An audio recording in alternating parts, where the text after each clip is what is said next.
আমি আমার ফুসফুসি দিয়ে দেশ মাতাকে সুস্থ করতে চাই। ইনশাআল্লাহ আল্লাহর রহমতে তিনি সুস্থ হয়ে আবারও আমাদের মাঝে দেশে ফিরে আসবেন।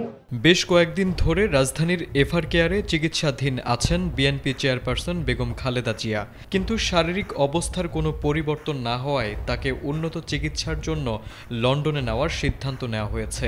এবারের সফরে খালেদা জিয়ার সঙ্গে থাকছেন মোট 14 জন।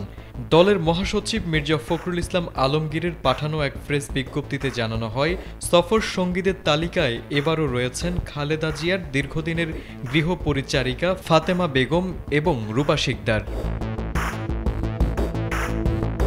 জানা গেছে, ফাতেমা বেগম 2010 সাল থেকে বেগম জিয়ার ছায়াসঙ্গী হিসেবে রয়েছেন। 2018 সালে স্বেচ্ছায় তিনি খালেদা জিয়ার সঙ্গে কারাগারেও ছিলেন। খালেদা জিয়া অসুস্থ হয়ে হাসপাতালে ভর্তি হলে ফাতেমাও নিয়মিত হাসপাতালে থেকে সেবা করে থাকেন। ফাতেমা বেগমের গ্রামের বাড়ি ভোলা জেলায় অবস্থিত।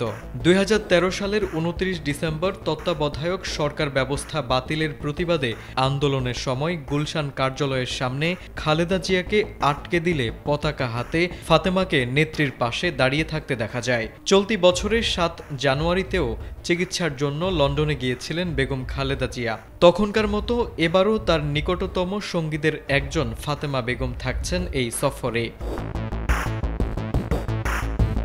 বিএনপি নেতারা জানান, চিকিৎসকদের পরামর্শ অনুযায়ী দ্রুত লন্ডনে নিয়ে যাওয়া হচ্ছে 3 বারের এই সাবেক প্রধানমন্ত্রীকে।